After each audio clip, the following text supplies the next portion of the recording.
In July of 2014, Maya Henderson, a black trans woman, was murdered in Baltimore. While in New York City, I sat down with Maya's brother and Detroit Pistons basketball player, Reggie Bullock, to talk about her life, their relationship, and Reggie's journey to allyship. This is their story. All right, so you've had an amazing year. Did you think when you were young that you would be in this space, in this part of your life? Well, I grew up in Kinston, North Carolina, raised by my grandmother. Always had a passion for basketball. I would literally come home from school, drop my books, and go straight to the gym. I just pursued basketball to try to get out of a city full of poverty, and basketball was pretty much my only way to make it to college for my parents or family, so they wouldn't have to pay for me to go to school. So I never thought I would be in this position. I always knew that I had a chance at making it to the NBA, but never thought I would be an ally, never thought I'd be an advocate for a whole different community that I didn't know anything about. So I'm blessed to be in this position. So tell me about your sister, Maya. She will be 31 this year, coming up in October 6th. Like I said, she was a great person. She was the backbone of my family. She loved dance, she loved fashion. Very loud when she get in arguments. But you know, she was the backbone supporter. She governed my little sisters when they was younger. You know, and they still stand up for her name to this day. So she was just a power source to the community, to her friends. She was well respected throughout the city. So what has the journey been like after her death to now? Like, how did you reconcile? How did you grow? It was a tough journey for me. So when she first passed away, it was tough for the family. So I was pretty much mourning with my family. It was tough for us. And then when I, you know, started coming out as in, you know, trying to tell her story, telling her what she meant to me. It was a slow process. It's been about to be 4 years ago now. I was in LA when this happened. So it's about to be 4 years now, but I feel like this is the most that I actually have come. It's been 4 years, but this is the best that I've come to actually keep her name alive. So I would say about within like the last six to 10 months, my team, the organization, Detroit Pistons, you know, I had a lot of different organizations reaching out to us, like Athlete, Ally, and GLAD and stuff that wanted me to, you know, be an advocate, be an ally, to actually, you know, speak up for the community and tell my sister's story. My brother passed many years ago. He was 21, and I wouldn't say that he necessarily struggled with my identity. I think that we just grew up the way we grew up, and we use language the way that we saw other people use language. But even in that, I think some of my friends would have thought that he was homophobic by his language, but by his actions towards me and the way he protected me, I experienced him very differently.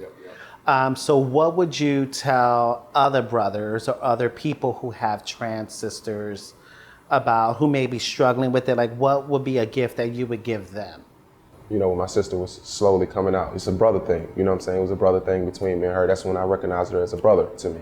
You know, I ended up getting Kevin tatted on my hand right when she passed away, not knowing, because I wasn't educated enough on, you know, that's pretty much dead naming her. This is a person that I thought I knew, and the life that I thought she lived when it actually wasn't. She wanted to be recognized as Maya Henderson, which was a street name that she picked up, and that was the real life that she was living. So, you know, I got this tat, I'm gonna keep it here, just in remembrance, because that was a person that was close to me that I knew at a younger age, so I want to have two different people. So then I got Maya Henderson tatted on my leg, you know, but I would just probably say just to the younger people that have people in their family that's a part of the community that, you know, may not know much about it, I would probably say educate yourself on it, try to, you know, actually talk to that person, which I could have done better back in the day of actually talking to my sister.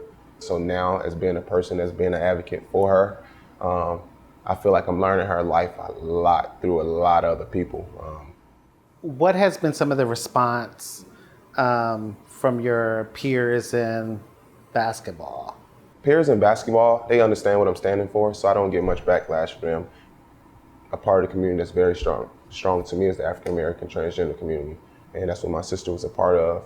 And I see that the high rate that it's at right now with murders and everything. So with me just being an ally, I'm just trying to just erase those lines and get straight men like myself to agree that, you know, these people are equal.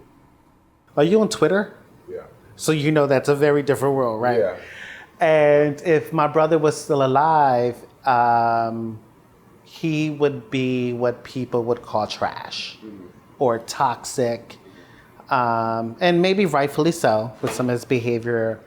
But growing up with him, I know the messages he got. Like, I know why he turned out the way that he did.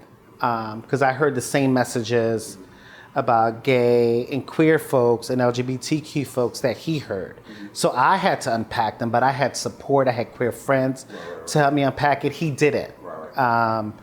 So what were some messages you got as a kid about trans people that other people are still getting? Well, when I was younger, I actually didn't know about the community at all.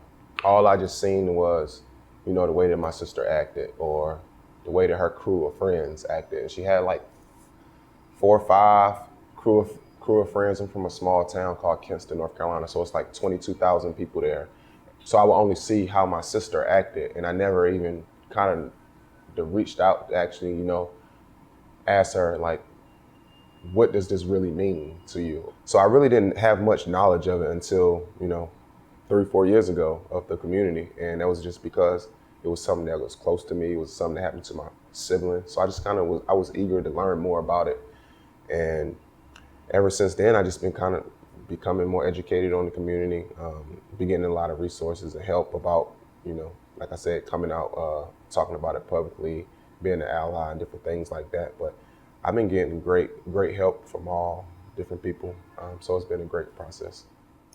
My brother, I always share this story, he didn't have access to language. Right. And because he was much darker than I was, people didn't know that we were brothers, right? Because he was very masculine, and I was like down the street doing Janet Jackson moves. Yeah. But one day I was walking down the street and he was hanging with his friends on the corner.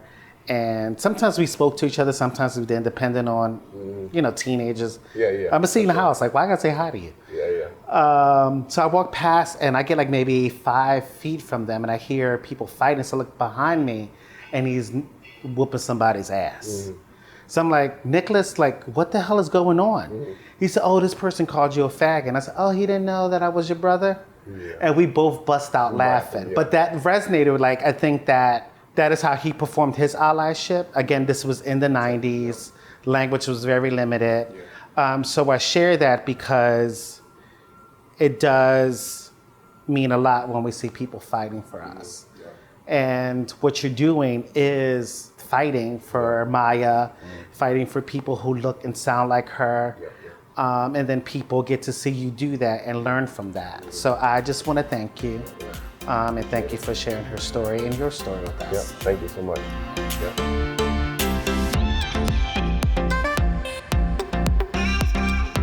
Well, this is cute. Louie. Oh, hey. Well, I want to thank you for watching Kiki's with me, Louie. And if you enjoyed this episode, make sure to like and subscribe down below. And I want to hear your thoughts and experiences on this topic. So drop a comment, let's keep the Kikis going.